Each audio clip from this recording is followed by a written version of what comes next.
Que alegria estarmos aqui reunidos mais um dia do Senhor, como família de Deus, povo que se encontra aqui nesse lugar.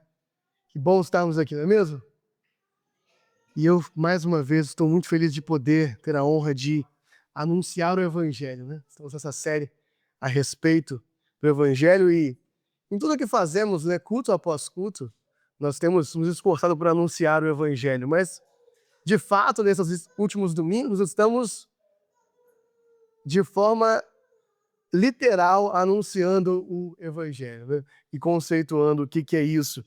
Queria convidar todos vocês a abrirmos a palavra do Senhor no Evangelho de Lucas, capítulo 4.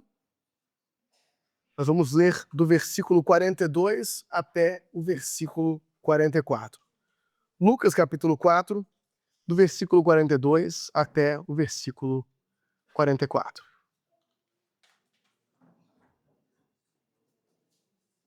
Na medida que você encontrar, ponha-se de pé.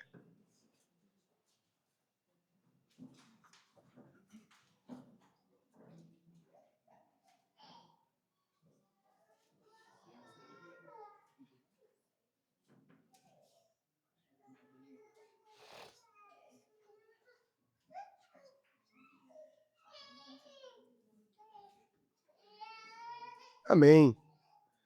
Vamos ler então. Eu estou lendo aqui na versão NVI, Lucas 4, versículo 42. Ao romper do dia, Jesus foi para um lugar solitário. As multidões o procuravam, e quando chegaram até onde ele estava, insistiram que não as deixasse. Mas ele disse: é necessário que eu pregue as boas novas do reino de Deus, noutras cidades também, porque para isso fui enviado. E continuava pregando nas sinagogas da Judéia. Até aí. Vamos orar? Pai Santo, nós pedimos mais uma vez por iluminação, por espírito de sabedoria e revelação, para que, frente à tua palavra, Senhor, e frente a tudo que ela tem a dizer a respeito do tema Reino de Deus, nós possamos ser apresentados a essa maravilhosa notícia, que é através do teu espírito de revelação atuando em nós possamos compreender porque ela é boa. E que possamos então responder a isso exultando em alegria e gratidão, através de canções e através de uma vida que dignifica o seu nome. É isso que oramos em nome de Jesus. Amém. Vamos nos assentar? Meus irmãos, estamos na nossa série O que o Evangelho produz. Uma série a respeito do Evangelho, sua centralidade na vida cristã e os seus efeitos, né? E no último domingo, nesse, possivelmente no próximo, nós estamos fazendo um trabalho, um esforço de conceituar, de responder à pergunta: o que é o Evangelho, né? O que é essa mensagem central? E no nosso último sermão, nós fizemos boa parte desse trabalho. Nós resolvemos boa parte desse trabalho. Nós falamos sobre o que é o Evangelho. Falamos que o Evangelho, ele não é tudo na Bíblia, ele é a mensagem central da Bíblia. Ele é uma notícia, uma informação, uma declaração a respeito de Cristo, sua identidade e sua obra. A respeito de Cristo, sua encarnação, sua substituição, representação de nós na sua morte na cruz e sua ressurreição. É uma notícia a respeito da vida de Jesus. Falamos que essa notícia ela tem implicações cósmicas, ela fala da renovação de toda a criação, e ela tem implicações individuais, ela fala a respeito de como pecadores são salvos. E falamos que essa notícia precisa ser contextualizada, eu preciso olhar para essa notícia dentro do contexto da grande história de Deus, eu preciso saber por que eu preciso ser salvo. Eu preciso saber por que o mundo requer conserto. Porque se eu não enxergar isso, a noção de que eu tenho um Salvador é apenas demagogia. E finalizamos dizendo sobre como essa notícia é o poder de Deus. Ela é o próprio poder de Deus para a salvação. E como é a partir do fato de que pecadores colocam a fé nessa notícia e não mais em si mesmos, todas as coisas em sua vida se transformam. É nosso interesse, então, agora continuar a falar sobre o Evangelho e sobre a sua riqueza, porque embora nós tentamos resumir no sermão passado, né, uma proposta de como contar a história do Evangelho, estruturada em criação, queda, redenção e consumação, né? Ou aquilo que fazemos culto após culto, Deus nos cria perfeitos, nós pecamos e caímos, precisamos de um Salvador, pessoalmente, o mundo precisa de conserto, Cristo vem através da sua obra, conserta todas as coisas, e nós aguardamos o dia em que a sua obra será feita completa sobre toda a terra, e não haverá mais mal, não haverá mais tristeza, não haverá mais dor. Então nós demos esse resumo um pouco maior do que nessa recapitulação aqui, claramente, mas terminamos também dizendo que o Evangelho ele é riquíssimo, porque como mensagem central das Escrituras, ele é o clímax, o ápice de todas as histórias que as Escrituras contam. E por isso, embora eu consiga simplificar o Evangelho ao máximo e dizer que é uma mensagem a respeito de Jesus, eu também consigo mostrá-lo em toda a sua beleza, em toda a sua imensa complexidade e beleza, quando eu olho para a Boa Notícia de vários ângulos e percebo que ela quer dizer algo a respeito da justiça de Deus. Ela quer dizer algo a respeito da família, ela quer dizer algo a respeito de salvação, ela quer dizer algo a respeito de santidade. A verdade é que a Bíblia conta várias histórias. A Bíblia conta, ela traça várias tramas que vão de Gênesis a Apocalipse.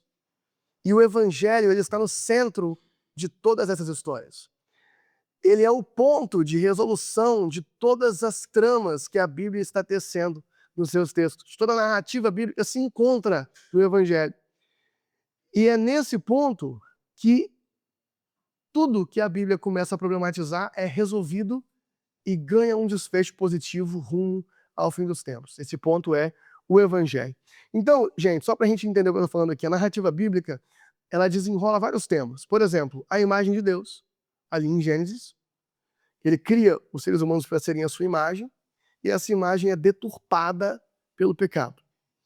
No Evangelho, Deus está então resgatando o humano caído e devolvendo a ele a sua imagem, fazendo para si agora novamente um povo que é a sua imagem e semelhança.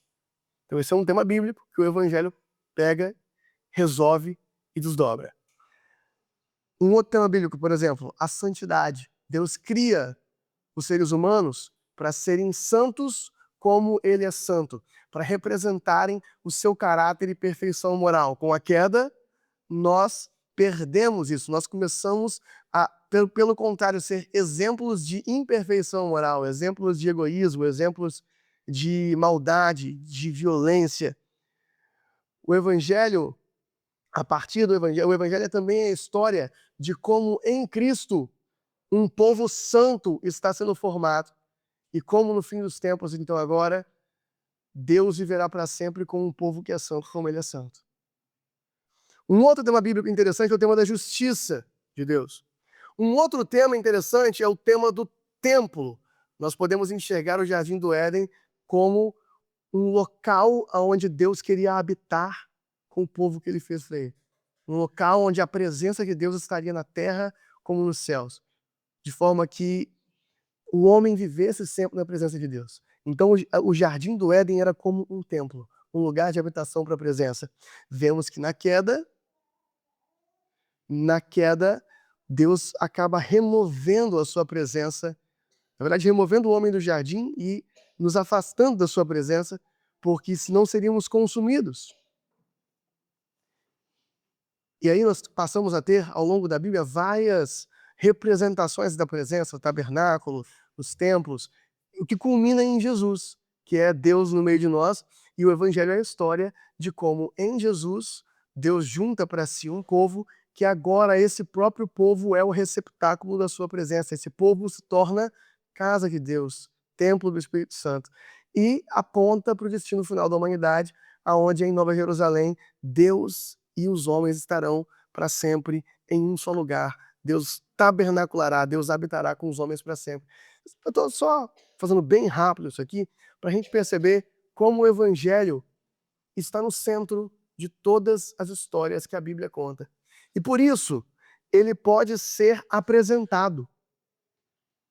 A história da redenção, ela pode ser contada a partir do tema da justiça, da santidade, da imagem de Deus, da generosidade, da idolatria. Nós fizemos isso 3, 4 semanas atrás, não é isso? Nós contamos a história de criação, queda, redenção e consumação em termos de adoração. Deus criou o mundo para que nós compartilhássemos da sua realidade de vida adoradora. A gente parou de adorar. E Jesus, a partir da sua obra, começa a reconstruir a adoração a Deus, e Deus eternamente será adorado pelo seu povo. Por isso, parece que tem muitos evangelhos, não é mesmo? Às vezes parece que tem muitas boas notícias. A verdade é que estamos falando de uma coisa só: a boa notícia a respeito de Cristo. Só que essa coisa é tão linda, ela é tão bela, ela alcança, né? A obra de Cristo na cruz alcança tantos resultados que ela resolve todas as narrativas da Bíblia. E por isso, nós podemos comparar talvez com um diamante. Quantas faces tem um diamante? Um diamante bem feito, ele costuma ter ali inúmeras faces, várias pequenas facetas. E a verdade é que o evangelho é como esse belo diamante. E de cada ângulo que eu olho para ele, eu enxergo sempre Deus restaurando todas as coisas, mas eu enxergo isso em contornos diferentes, dependendo do foco que eu aplico. E tá tudo bem.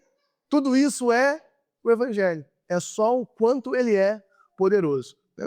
O que a gente não pode fazer é nunca ceder ao hiperfoco de acreditar que um desses temas sozinho, né, represente todo o evangelho. Na verdade, o evangelho, ele é essa mensagem incrível que não pode ser resumida, que eu não consigo resumir numa ministração só ou tratando de um tema só. Mas enfim, isso é só uma introdução, porque a verdade é que eu precisava falar isso para dizer que nós queremos apresentar, para finalizar esse período de conceituação, o evangelho à luz de 2 temas bíblicos muito importantes: o tema do reino de Deus e o tema da graça de Deus. Nós queremos trazer isso aqui à tona. Não que esses sejam os únicos temas. Podem perceber que eu não mencionei esses 2 temas aqui na minha lista aqui, porque a gente vai falar mais profundamente sobre eles. Não, eles são parte dos vários temas que a Bíblia levanta, que no final são todos a mesma coisa. São a história de como Deus está cumprindo o seu eterno propósito e restaurando e renovando todas as coisas que ele criou de volta para o seu propósito. Mas o tema do reino de Deus e o tema da graça de Deus são muito especiais para nós. Porque vocês lembram que eu falei que o tema que o evangelho precisa ser apresentado com as suas implicações cósmicas, ou seja, tudo aquilo que ele resolve, né, na história da humanidade, e também precisa ser apresentado com as suas implicações individuais. O tema do reino é um ótimo tema para nós tratarmos a respeito da realidade do evangelho, de ser essa coisa que dá sentido à existência humana e nos coloca em direção a enxergar um futuro cheio de esperança, uma terra renovada. E o tema da graça de Deus é um ótimo tema para nós falarmos a respeito de como que individualmente Deus está salvando a cada um de nós. Em resumo, embora nós precisamos de uma compreensão completa do evangelho, não vai ter como a gente fazer 20 sermões a respeito de cada um desses temas, então vocês estão sendo desafiados a lerem as Escrituras e perceberem esses belos temas sendo desenvolvidos. Mas nós queremos focar pelo menos nesses 2, porque precisamos de uma compreensão tão completa quanto possível do Evangelho. Não é verdade? Ou como Leandro Vieira gosta de falar, precisamos saber o que Deus está salvando, por que Deus está salvando e como Ele está salvando. E não somente como Deus está salvando. Como falamos aqui no sermão passado, se a gente tem uma noção de evangelho, onde a boa notícia apenas quer dizer que eu como indivíduo sou salvo, muitas vezes a salvação parece sem um objetivo. E eu fico sem saber muito bem para onde ir. Bom, isso é um sintoma justamente de pensar o evangelho sem uma compreensão do nosso tema de hoje. O tema do reino de Deus. Esse sintoma de ter uma noção de eu fui salvo, mas fui salvo para quê? Não saber responder a essa pergunta é um sintoma justamente de uma compreensão incompleta a respeito do nosso tema de hoje, o tema do reino de Deus. O tema do reino de Deus, meus amigos, ele é extremamente importante por uma série de motivos. Ele é relevante nas Escrituras. Talvez o tema mais obviamente relevante do Novo Testamento. A palavra reino de Deus, né? A palavra reino, com a sua conotação de ou reino de Deus ou reino dos céus, ela é dita 144 vezes ao longo do Novo Testamento.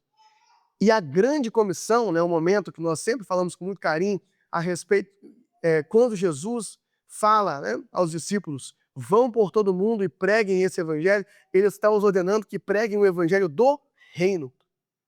Na grande comissão, Jesus ordena que os seus discípulos preguem a boa notícia a respeito do reino de Deus. Então, só aí a gente tem um motivo importantíssimo para a gente focar nesse assunto, reino de Deus. Não só isso, esse tema também nos ajuda, o tema reino de Deus nos ajuda a enxergar o plano de Deus de forma abrangente, de forma completa.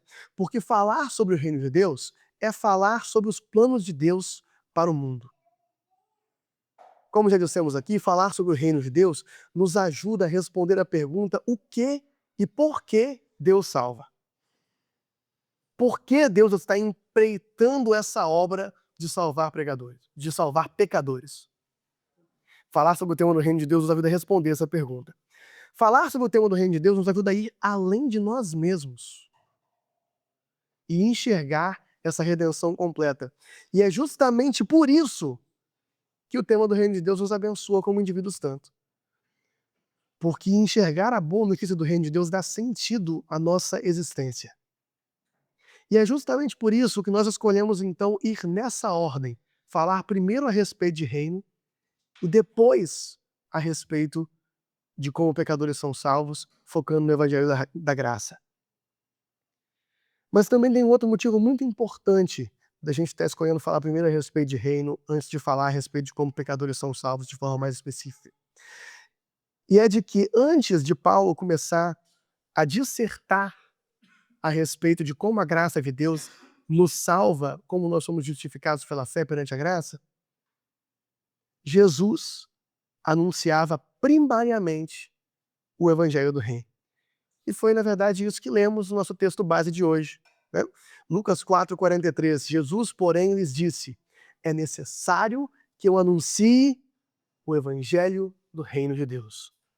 Porque é para isso que eu fui enviado. Então, o próprio Jesus fala que a sua mensagem era o anúncio da boa notícia a respeito do reino de Deus. Eu separei 20 versículos aqui, onde Jesus fala, eu não vou ler, tá? Senão a gente não vai ter tempo, onde Jesus fala que o seu trabalho, a sua missão, ou os evangelistas falam a respeito dele, era pregar o evangelho, a boa notícia do reino de Deus. Essa também era a expectativa de Israel. O povo de Israel, que é o povo para quem o evangelho é primeiro pregado, esperava por um reino. E esse era o tema de Jesus, a mensagem do reino de Deus. Então, todos esses motivos fazem que esse tema seja extremamente relevante para a gente. Para finalizar, tem um outro motivo para a gente começar consertando nossa compreensão a respeito desse tema. Ele é comumente, muito comumente, mal entendido. Ele é comumente deturpado. Infelizmente, enquanto as discussões a respeito de como pecadores são salvos têm sido, já desde a reforma principalmente, o tema principal de debate e de conversa dentro da igreja, o tema do reino de Deus não tem sido assim tão falado. E em alguns lugares ele fica meio esquecido, em outros, pior ainda, ele pode ser deturpado. Por um lado, temos aqueles que simplesmente não falam mais no termo reino de Deus e o que isso significa. Eu me pergunto quantas pregações, né, ao longo de toda uma vida cristã, né, eu criado num berço cristão, como se berço se convertesse, não é mesmo? Mas enfim, quantas pregações já ouvimos a respeito de reino de Deus? Infelizmente poucas. Mas de outro lado, e eu também já estive desse lado, estão os que confundem a linda mensagem do reino de Deus com uma mensagem a respeito de ir para o céu. E não é. E não é. Sendo claro, do ponto de vista cósmico, do ponto de vista de qual que é o plano de Deus para a humanidade, para o mundo, para tudo que ele criou, a mensagem do reino de Deus não é sobre ir para o céu, é sobre o céu estar de mudança para a terra. E isso está extremamente claro nas Escrituras. E a gente às vezes não percebe. Por isso o tema do reino de Deus, eu estou dizendo que é tão deturpado. Porque a mensagem a respeito do reino dos céus não é que nós estamos indo para o reino dos céus, mas que o reino dos céus está vindo a nós. Qual que era o resumo da principal declaração de Jesus a respeito do reino? Quem completa para mim? Arrependei-vos porque o reino está próximo. O reino está chegando. O reino está vindo. Qual que é os avisos de Jesus que ele conta nos seus discursos do Evangelho de Mateus? Quando o Filho do Homem vier no seu reino. É sobre um reino que vem. A oração que ele nos ensina, a terceira declaração é: vem a nós o seu reino. Ele nos ensina a orar pedindo pela vinda do reino. E no final da história da Bíblia, se nós formos ler o livro de Apocalipse, nós não temos uma igreja subindo da terra para o céu, e sim uma cidade descendo do céu para a terra. Abra sua Bíblia em Apocalipse 21. Nós vamos ler isso aqui, porque eu, na primeira vez que eu ouvi falar disso aqui, não acreditei. Então é importante a gente colocar aqui na tela. Apocalipse 21, a partir do versículo 1.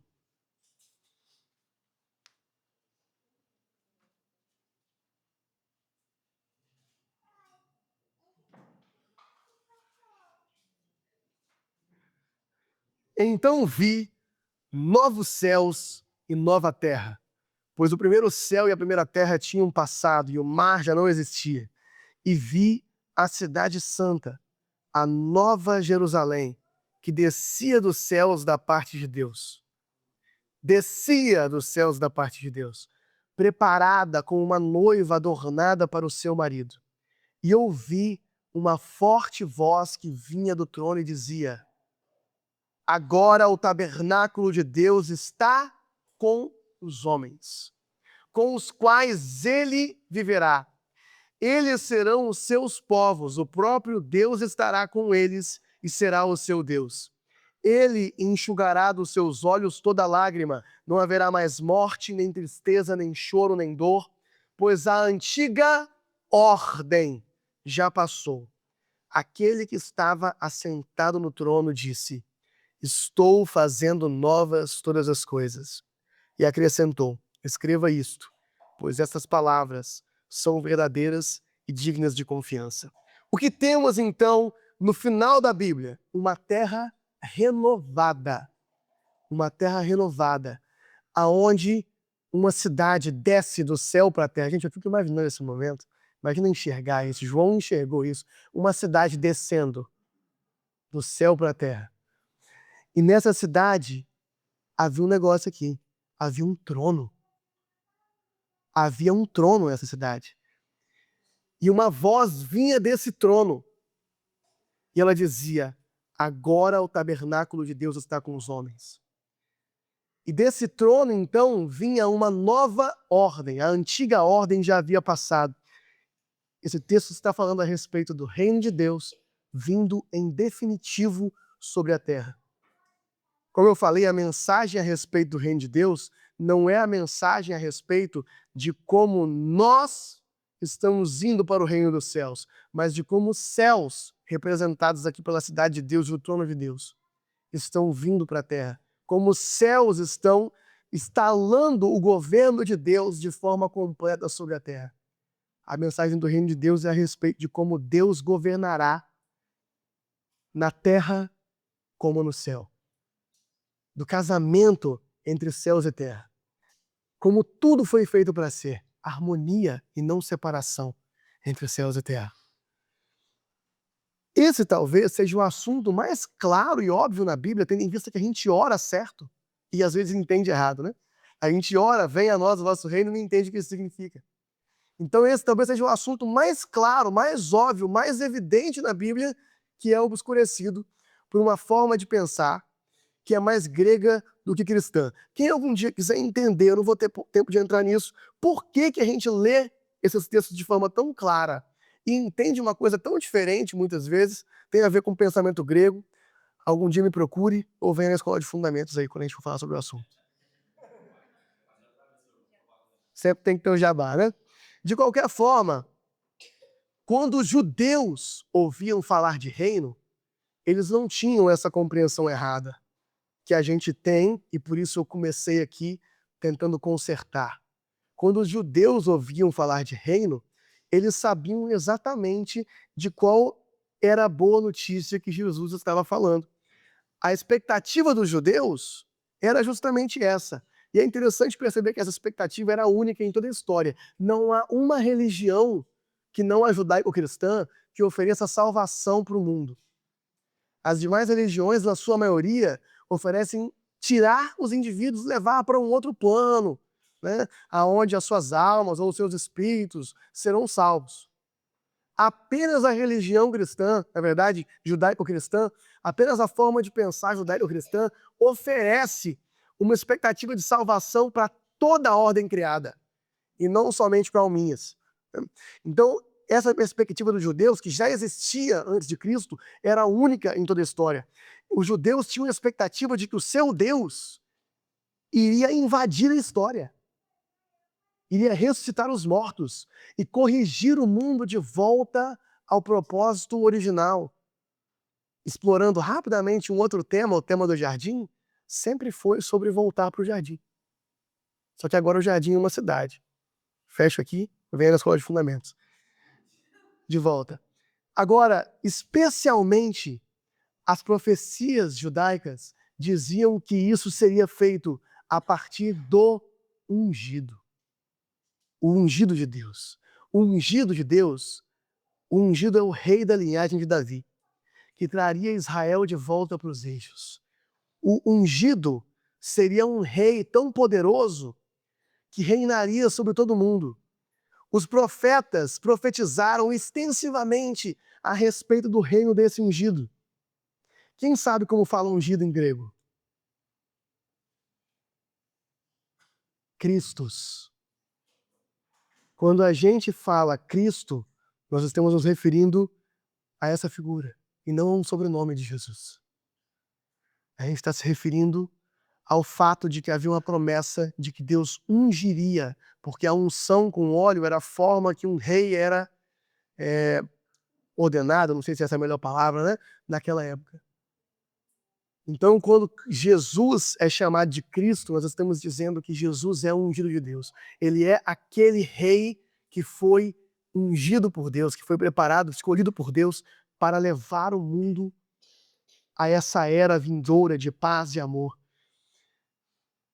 Os judeus esperavam pelo Cristo, pelo Messias, pelo ungido. Essas palavras querem dizer a mesma coisa. E eles sabiam então exatamente do que Cristo estava falando quando ele falava de reino. Quando Jesus falava de que o reino estava próximo. Naquela época, a gente tem dito isso aqui algumas vezes, naquela época a expectativa por um rei, pelo ungido aparecer, pelo Messias aparecer, ela era mais forte do que nunca, porque eles estavam sendo dominados pelos romanos de uma forma intensa. A dominação romana estava intensa, então eles queriam muito esse libertador. Eles esperavam a manifestação na terra do reino eterno de Yahweh, de Adonai, do Deus deles. E eles recebem Jesus. Jesus chega então com essa missão de anunciar as boas novas do reino de Deus. E ele se dirige a esse povo que espera por ele. Jesus se dirige então a esse povo que está esperando avidamente por ele. Só que ao invés de Jesus falar, irmãos, enfim, libertarei vocês do poder de Roma e juntos retornaremos no reino. Jesus fala, arrependam-se, porque o reino de Deus está próximo. Eles não gostaram muito dessa troca de perspectiva. Jesus se apresenta como um rei que deixa claro que se o reino pelo qual eles estavam orando chegasse, seria contra eles. De que eles precisavam urgentemente de arrependimento. Porque se o reino chegasse e eles não tivessem arrependidos, junto com Roma, eles seriam decimados. Então Jesus frustra as expectativas deles para um rei. E suposto, Jesus ainda é o rei que eles esperavam. O curioso é que eles ficam frustrados com isso. Eles não entendem que Jesus divide a sua missão em duas vindas. Uma vinda para anunciar arrependimento, para nos dar a oportunidade de participar do reino dos céus, antes da vinda completa do reino dos céus, que vai decimar todos aqueles que praticam a violência, todos aqueles que são maus, a saber, nós inclusos. Não fosse a sua graça. Mas Jesus de fato é um rei real, que vai exercer de fato o reinado que eles esperavam. Mas a princípio ele vem falar em arrependimento. E ele passou então os anos do seu ministério se esforçando para subverter os valores daqueles que o ouviram, para fazer com que a forma de pensamento, porque a verdade é que embora aquele povo fosse o povo de Deus, embora aquele povo fosse o povo de Israel, a forma de pensar deles, a forma de enxergar a realidade, era muito mais romana do que cristã. Então ele passa o seu ministério falando a respeito do seu reino, se esforçando para subverter e inverter os valores daqueles que os ouviram. Porque por causa da queda, todos, inclusive Israel, estavam com os valores, com um sistema de valores e princípios completamente invertidos. Todos pensavam como os romanos. Bom é ter poder, bom é ser forte, bom é dominar, bom é estar acima. Ninguém pensava, bom é ser o último, bom é ser quem serve, bom é ser quem dá, bom é ser quem morre. Então ele passa o seu ministério falando a respeito do seu reino, arrependimento, mudança completa, inversão completa de valores. Até que não podendo mais suportá-lo, o seu próprio povo, olha que ironia, entrega o seu rei nas mãos dos seus dominadores para ser executado. Essa história, então, ela é escrita por Deus. Jesus vem justamente naquele tempo para nos mostrar essa tensão entre Jesus e César. Há uma rivalidade. Em toda a história do Evangelho há uma rivalidade oculta ali, que o texto não fala exatamente, entre Jesus e César. Inclusive, o argumento, né, dos judeus ali para crucificar Jesus, como falamos em Romanos, é que ele vai começar uma insurreição e César vai nos destruir a todos por causa desse homem dizendo que ele é rei. Então há uma rivalidade entre Jesus e César. Jesus é o rei prometido, que levará Israel e o mundo à paz. Mas e César? César, naquela época, era visto como aquele que levou o mundo à paz. Nós estamos no ápice do Império Romano.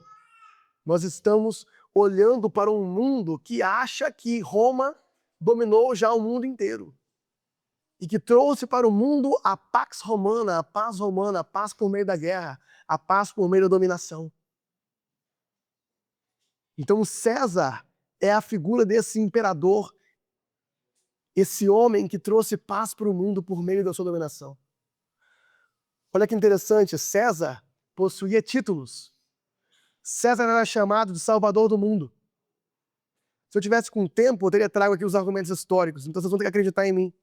César era chamado de Salvador do mundo. Era um dos seus títulos. César era chamado de Filho de Deus.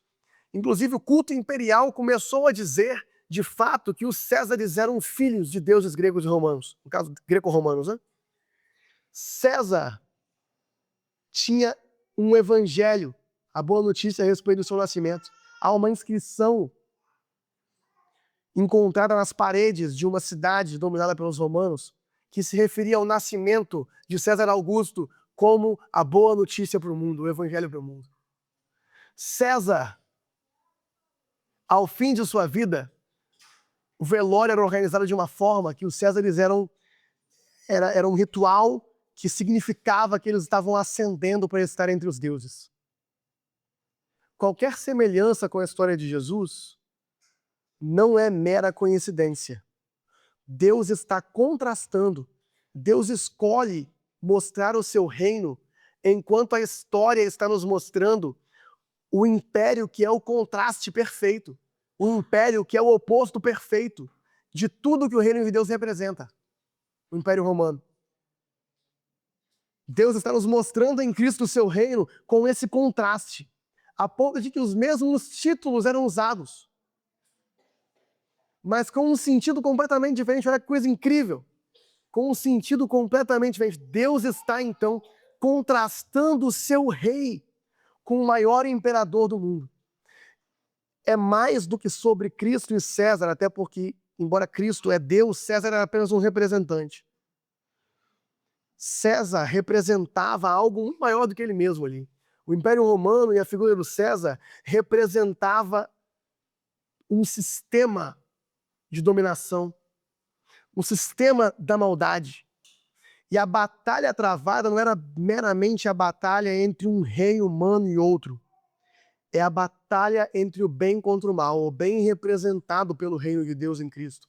E o mal ali, tão fielmente representado pelo Império Romano. César conquista com base no medo e na violência, na dominação. Enquanto isso, Cristo é mais também do que um representante de tudo que é bom. Cristo é o próprio bem. Então, no primeiro século da nossa história, no primeiro século, simplesmente porque isso marcou a história, e hoje em dia a gente chama então esse século de primeiro século, nós tivemos a batalha entre o bem e o mal. Não era sobre quem iria governar, mas sim sobre o sistema do bem versus o sistema do mal. O reino de Deus versus o império das trevas. O sistema que desde a queda se apoderou da humanidade. As forças do mal, da morte e do diabo, ali representadas pelo Império Romano. Nós saímos da harmonia. Após a queda, nós saímos da harmonia da perfeita vontade de Deus. E o que nós fizemos então? Cada um fez de si mesmo rei. Nós fizemos reis de nós mesmos. Nós nos engajamos com a nossa própria vontade. Agora, como surgiram então os Césares? Para defender nossos interesses egoístas, a humanidade então começou a buscar por reis, deuses, ídolos, formas sofisticadas de continuarmos egoístas e autocentrados enquanto vivemos juntos. Escolhemos um rei que representa nossos interesses. E como eles faziam isso?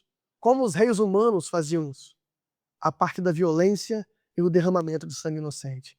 Jesus mesmo falou, né? No mundo de vocês, né? Forte é aquele que domina a todos. E vocês chamam essa pessoa de benfeitor.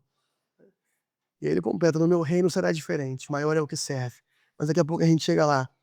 Esse tipo de rei, que representa os interesses egoístas da nação, me dá um pouco mais de som que a minha voz está ruim. Esse tipo de rei, que representa os interesses egoístas da nação, e que ganha a partir da violência, da opressão e do derramamento do sangue inocente, era esse tipo de rei que Israel queria. Daí a frustração com Jesus. Eles não queriam um rei como Jesus, eles queriam um César para chamar deles. Alguém que fosse usar a mesma violência, a mesma opressão e o mesmo derramamento de sangue, mas agora em prol deles. E agora eles se encontravam sob o domínio do império mais violento e sanguinário que já existiu. E eles queriam a mesma coisa, a ponto de que eles ficaram tão insatisfeitos com Jesus, que eles entregaram ele a Pilatos para ser morto por esse império. Agora, o reino de Jesus não funcionava dessa forma. Pelo contrário, o reino de Jesus ele é o oposto completo. Ao invés de ordens e dominação, serviço abnegado.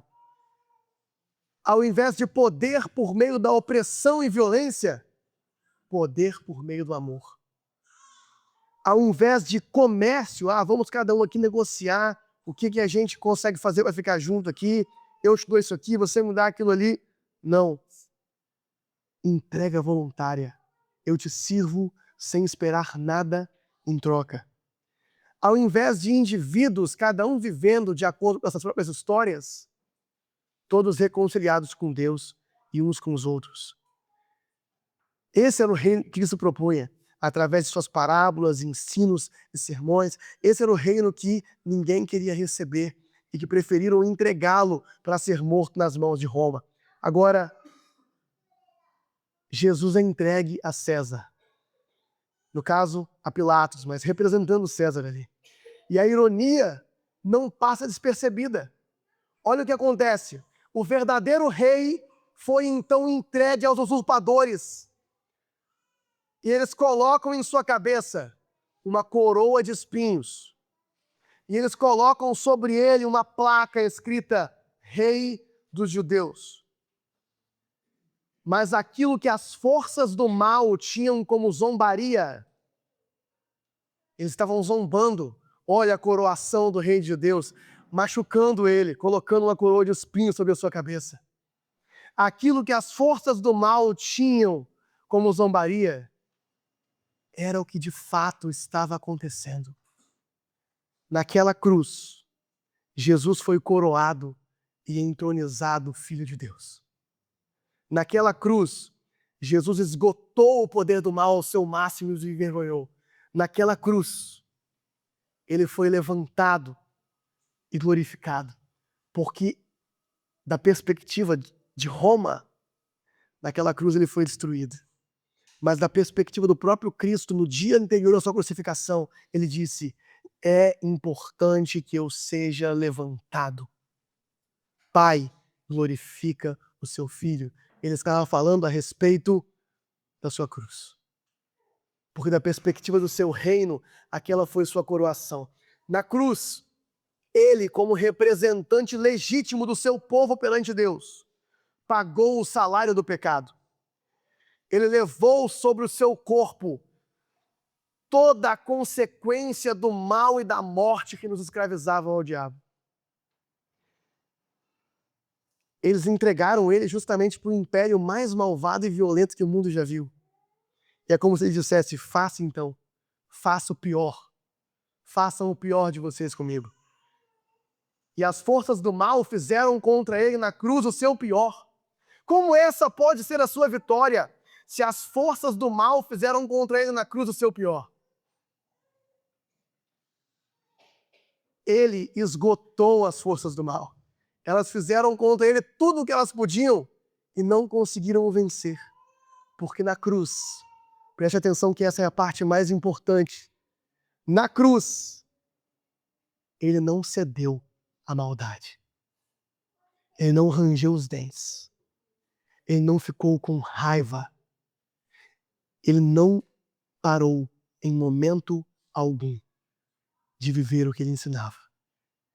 Na cruz, levantado, humilhado, apanhando, sangrando, sendo zombado, ele se manteve amando.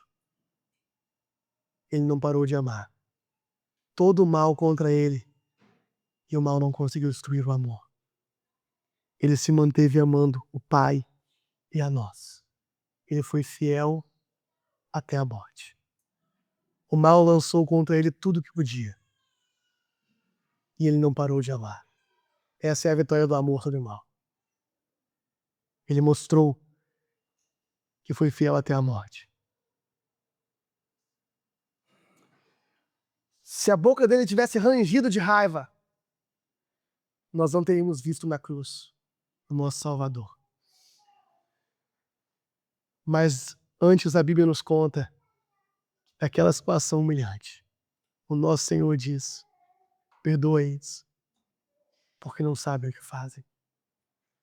As forças do mal jogaram contra ele tudo que tinham. E ele esgotou elas. Não resta mais mal. Ele não cedeu à maldade. O Pai destruiu então o pecado e o mal no corpo do Filho. Com a sua morte, o Pai destruiu o pecado e o mal no corpo do Filho. E o pior que o mal podia fazer não foi suficiente. Vencendo então sobre a morte, se agarrando ao amor, se agarrando à conexão que tinha com o Pai até o final, ele ressuscitou. Ele ressuscitou. A morte não pôde pará-lo também. Porque se as forças do mal e o diabo não puderam convertê-lo, nem a morte também pôde pará-lo. Então, na cruz, ele humilhou as potestades e principados da maldade. É isso que Paulo quer dizer quando ele fala que ele expôs as forças do mal à vergonha. Porque as forças do mal nada puderam contra ele. E ele então ressuscita como rei de uma nova criação, que está debaixo dessa nova ordem que ele nos ensina a seguir. E abre para nós um caminho para entrar nesse reino, a partir da imitação de sua vida e morte. A partir de tomarmos também nós nossa cruz, para que o mal também em nós seja destruído. Olha que coisa linda, gente. Então ele ascende aos céus, de fato, aonde ele reina sobre todo mundo, enquanto nós agora vivemos a sua vida. Nos tornamos as boas notícias do reino, espalhamos essas boas novas enquanto ainda é tempo, até o dia que ele virá. E agora sim, ele virá da forma que os judeus sempre queriam. Expulsar do mundo todo o mal, como juiz para julgar e condenar os que seguem destruindo o mundo.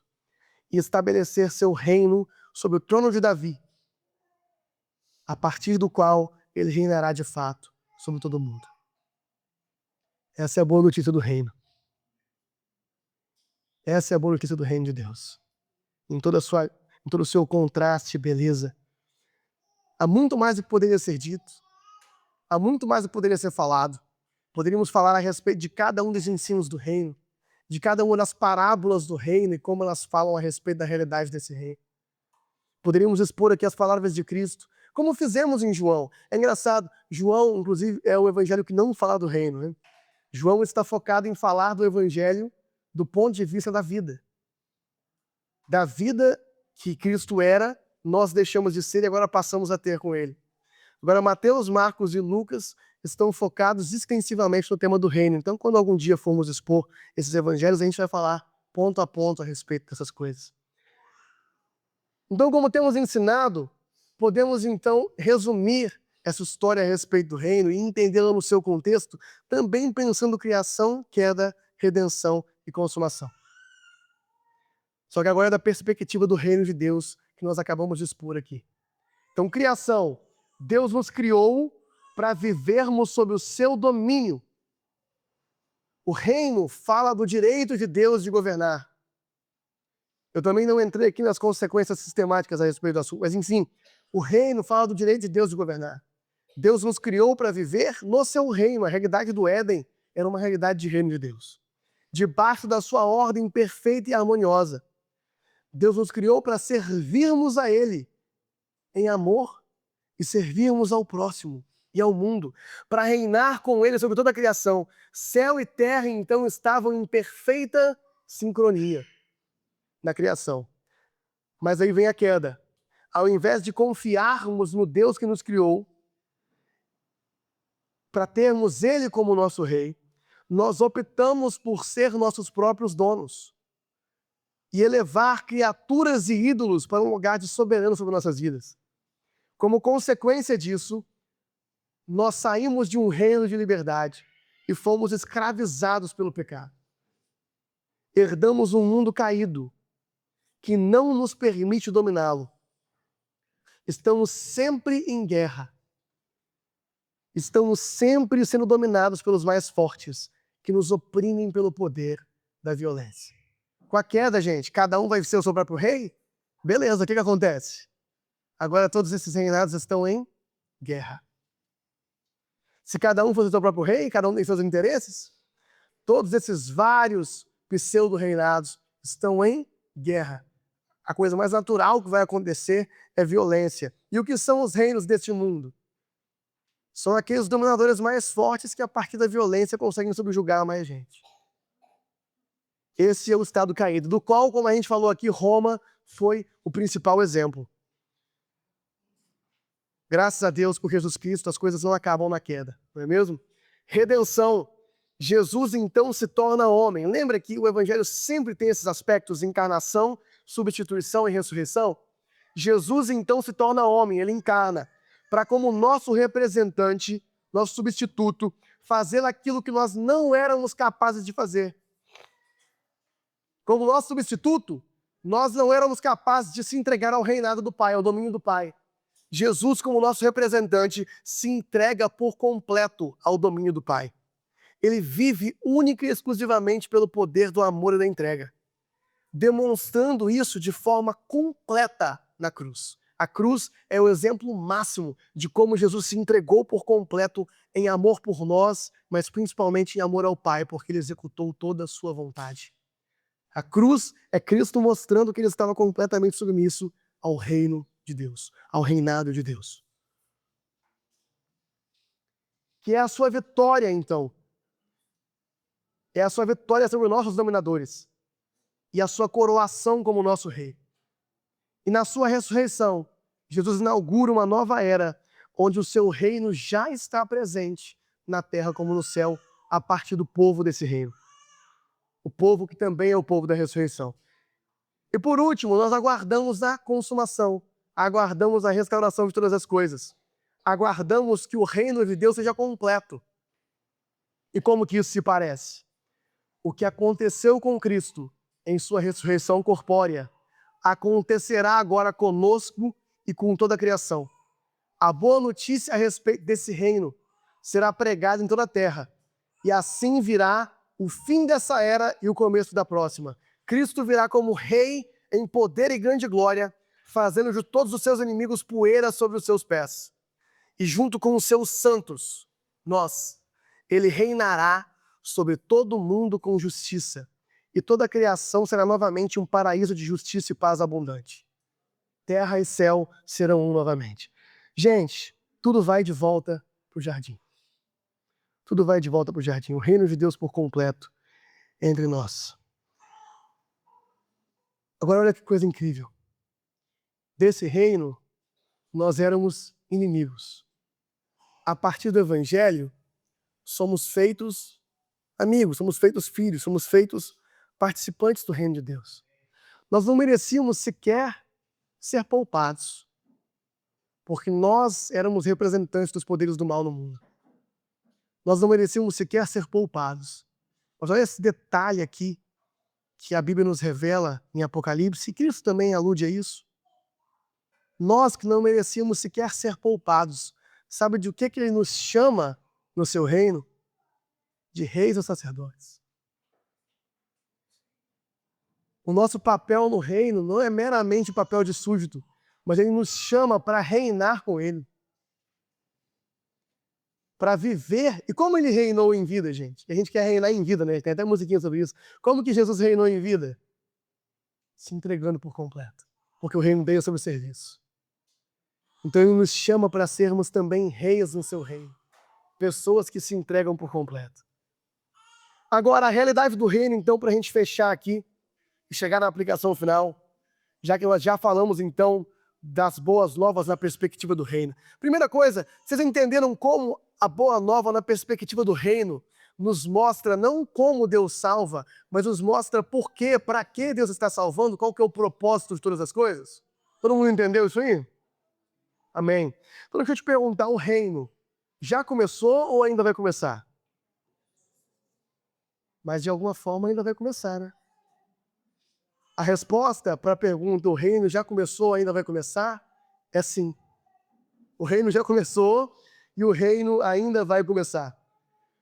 Porque, em certa medida, o reino de Deus é eterno. Deus nunca perdeu o seu domínio. Deus nunca deixou de dominar sobre toda a criação. Em certa medida, o reino de Deus é algo futuro, é algo vindouro, porque nós olhamos ao nosso redor e nós ainda vemos sofrimento, nós ainda vemos dor, nós ainda vemos doença, nós ainda vemos fome.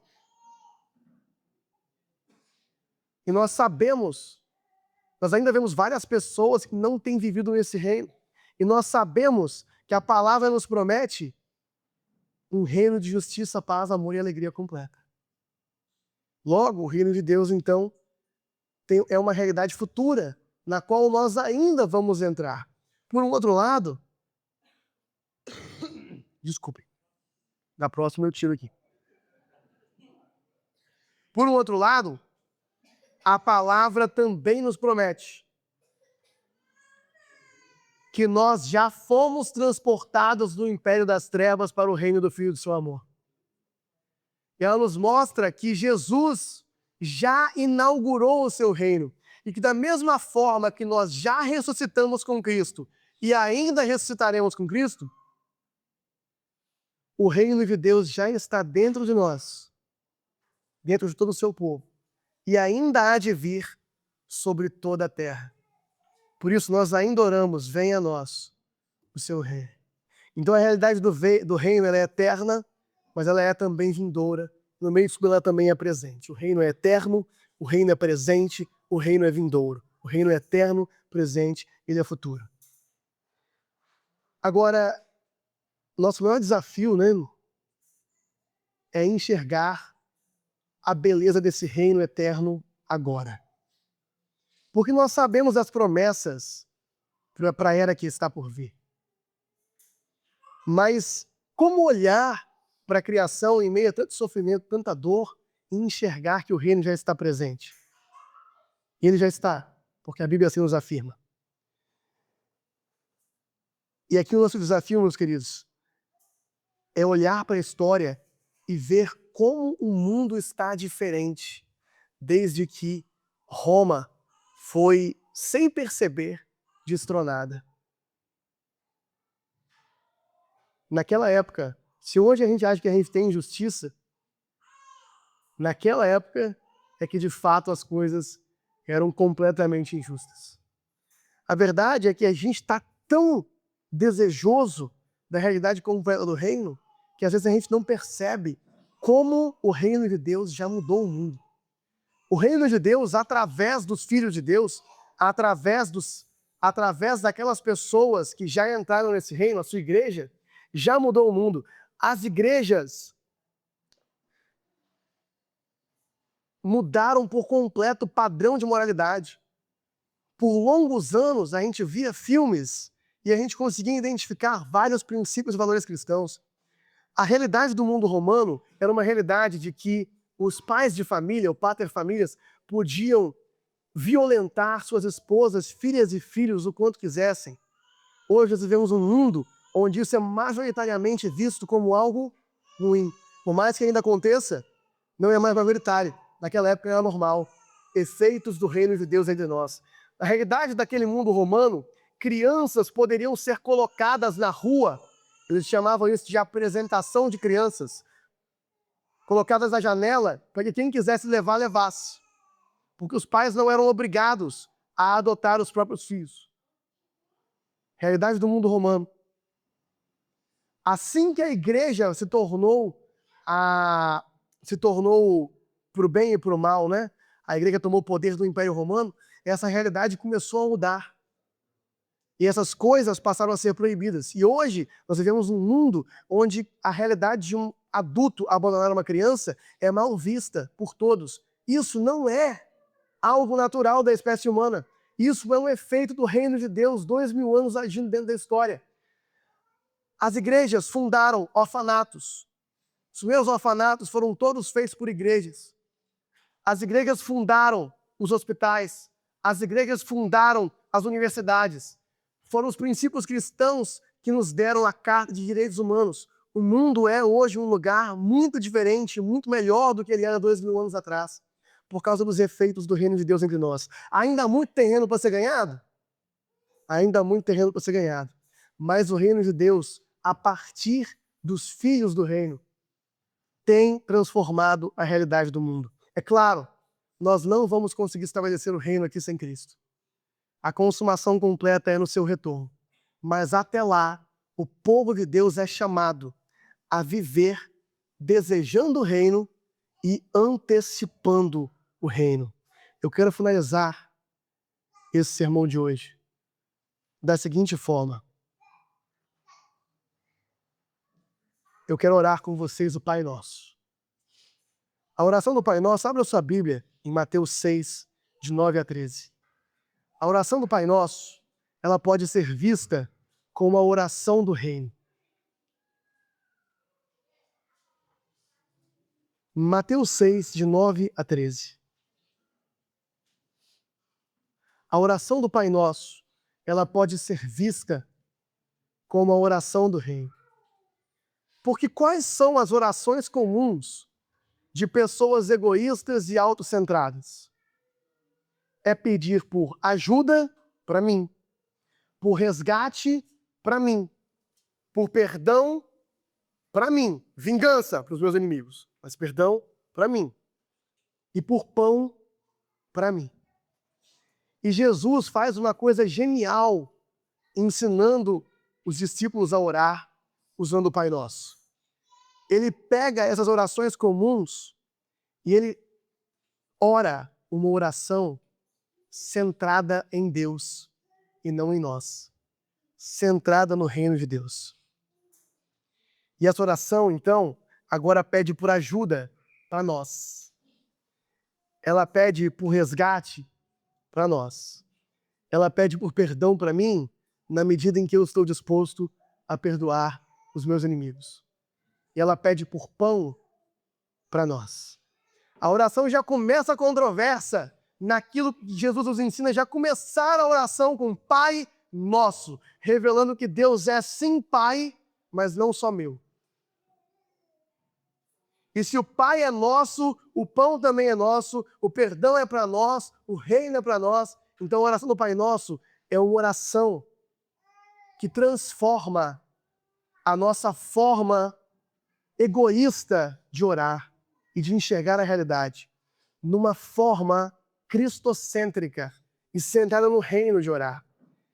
E muito mais do que aprender a orar o Pai Nosso, quando nós nos tornamos pessoas do reino, o que acontece é que passa a ser natural para nós olharmos para a vida não mais da nossa perspectiva individual, mas da perspectiva do reino de Deus, do reino de amor, do poder de amor e não do poder da violência.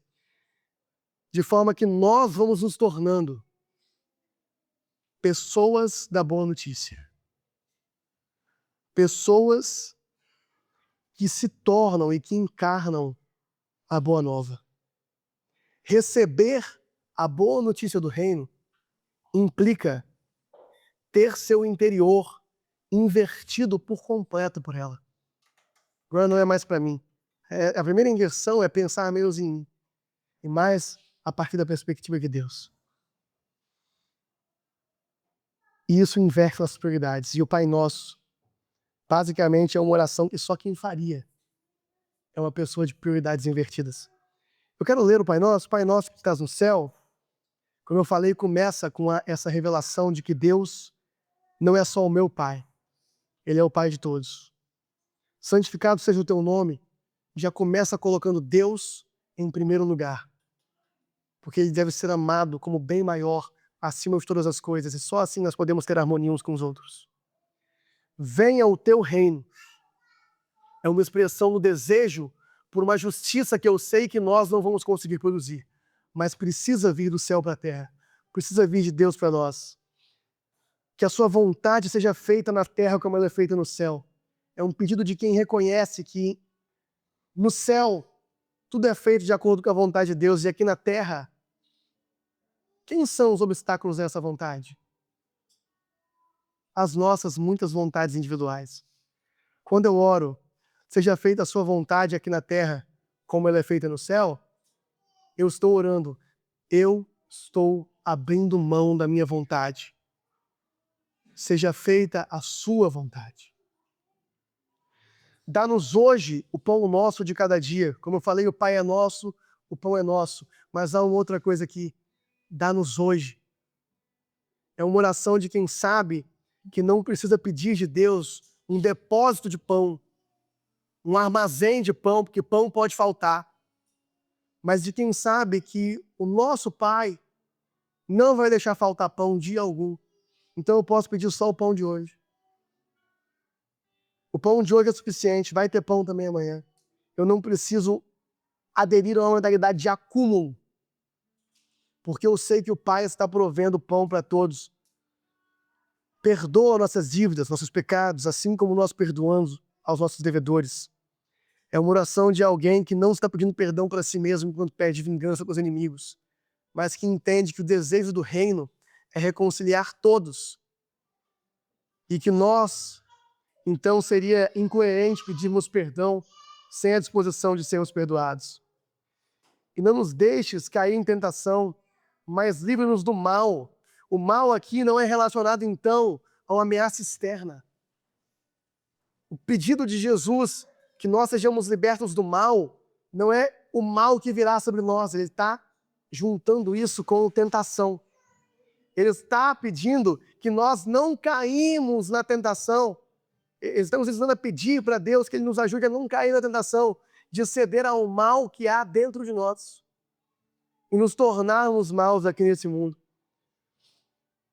E nós podemos orar tudo isso porque há um reino eterno que é dele e cujo poder e a glória serão para sempre. Enquanto oramos o Pai Nosso, nossa perspectiva pode passar a mudar completamente. O Pai Nosso é uma oração impossível. Nós não perdoamos nossos inimigos da forma que deveríamos. Nós não temos uma visão de Deus como Pai da forma que deveríamos. O Pai Nosso se torna uma oração possível na medida que o Evangelho do Reino ganha espaço em nossos corações. Vamos orar essa oração todos juntos? Fique de pé. Vamos também cantar e responder ao Senhor em adoração. Pai nosso que estás nos céus, santificado seja o teu nome. Venha o teu reino. Seja feita a tua vontade, assim na terra como no céu. O pão nosso de cada dia nos dai hoje. Perdoa as nossas dívidas, assim como perdoamos. E não nos deixeis cair em tentação, mas livra-nos do mal, pois teu é o reino, o poder e a glória para sempre. Amém. Vamos responder essa oração, a essa pregação. Vamos responder ao Evangelho, cantando também essa oração, cantando ao Senhor.